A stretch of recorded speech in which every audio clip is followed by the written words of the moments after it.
right, G Funky Boxing here, Caballero Boxing Gym with Sergio Gonzalez, 3-0 professional. How's it going, man? It's going good. Yeah, man, I just got here to the gym, watch you do a little workout, man. So let everybody know the information about your next fight coming up, man. So I got my next fight March 7th, Thunder Valley Casino. Make sure you don't miss out. I'm going to be 4-0, 4 KOs. You heard it right here first. I don't know when the knockout's going to be in the rounds, but it's going to be a knockout. Yeah, I know you're chomping at the bit, man. You had a fight scheduled back in November, got injured.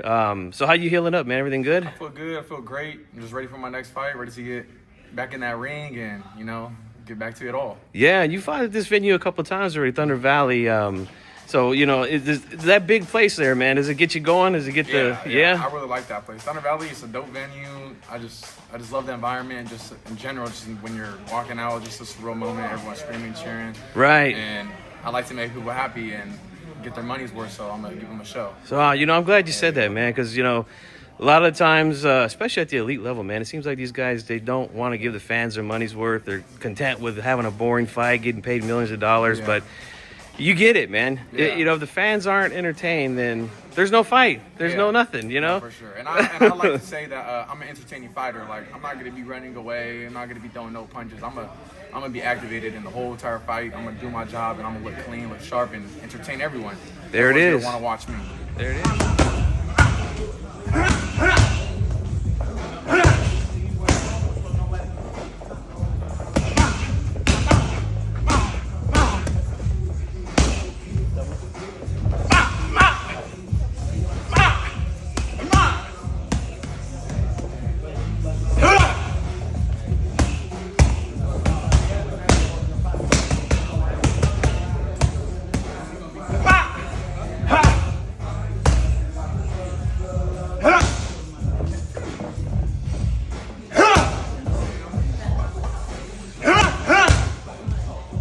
So you talked a little bit about your style, but let's talk about who you kind of draw inspiration from as far as your style goes. Any particular fighter or fighters that you kind of pattern your style after? I mean, I always grew up watching Mayweather, Muhammad Ali. I like watching Gervonta Davis a lot. I watch a lot of fighters. Teofimo Lopez, Shakir. I used to watch David Haney, not no more. Who else? We'll talk about that off air. This is one of my favorite fighters right now. Okay, so yeah. He really is the Mexican monster. I watch him a lot. I like how hard he works. I'm getting that a lot these days, man. So that's good. That's good for David, man. Yeah. And he's very entertaining, man. So yeah, very entertaining. A lot of the fighters I named, the only entertaining ones to me, Gervonta Davis, very entertaining. I like him. And then David Benavidez, I think, is the most entertaining. Yeah. Okay, man. So we also talked briefly when I first got here about your family and your involvement in this sport. Let the fans know how that all came together with you getting involved in boxing. Yeah, well, I grew up in the family of boxers. My dad was an Olympian in 1992, fought in the Olympic trials in the Olympic team with Diego Corrales. My uncle, Sergio Ramos, he was a pro boxer. My grandpa, he owns a boxing gym, so I've always been in boxing. I've always wanted to box my whole life. I've always got taught how to box, like the basics, my whole life. I never was allowed into a boxing gym because it's a dangerous sport, but I've always gotten into a lot of fights growing up in the streets. They said, all right, fine, you're getting into these fights, throw you in the gym. So they put me in the gym when I was 14 years old, and then took off from there. I went to state, Golden Gloves, won. I went to nationals. Took it all the way, and now I'm here and I'm pro. So just the beginning, and I'm excited for this whole journey. Yeah, man. And they said, you know what? Why fight for free? Get in there. Let's see what can happen. I like that. I kind of understand where you're coming from with that, man. We're here in the South area of Sacramento. This is where I grew up. My old stomping grounds 25, 26 years ago. Yeah. Now you guys are out here.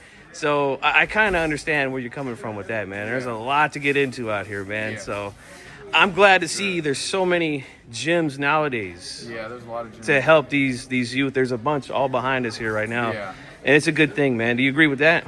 Yeah, for sure. Yeah, I like seeing all the gyms full, like seeing people come to the gyms, getting that work in, because it just shows that they're trying to better themselves. And even the younger ones, like, they probably don't know that they're trying to better themselves. They don't know a lot about self-love, but that's one of the most important things, is being the best version of yourself. And boxing is the true definition of finding the best version of yourself. Yeah, wow, that's well said, man. I couldn't agree anymore.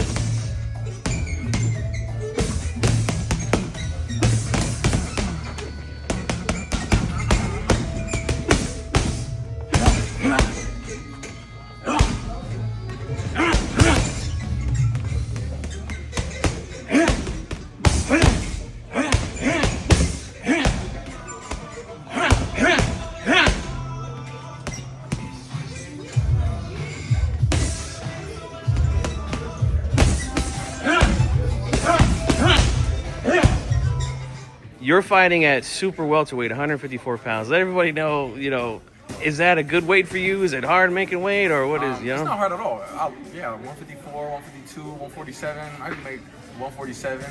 But yeah, my first fight I made 146, but it's supposed to be 152. But yeah, I make weight really well. I like to start cutting weight 2 months out. Okay, yeah. Because I like to get my body and mind prepared with eating the right foods, staying on a strict diet, and taking care of myself. Because boxing is a dangerous sport. When your health is your wealth. It's not just about coming in here and getting that work in. The most important work is the work you do outside of the gym. And what you do outside of the gym is you got to eat good, you got to run, you got to put that road work in. You got to take care of real business. So that's what I do. Wow, that's definitely a fighter's lifestyle, man. It sounds very professional, like you said. Taking care of weight, trying to stay around your weight, so it's not so much of an issue, And yeah, man, if you could get down to welterweight, hey, we were talking about this too. Super welterweight. Yeah, super welterweight. Welterweight 147, yeah. Man, that would be crazy to see, man, because you're a tall guy, so yeah, that weight, and you get to use the smaller gloves. Yeah, for sure. It'd be more dangerous for the opponent. Yeah, that's right.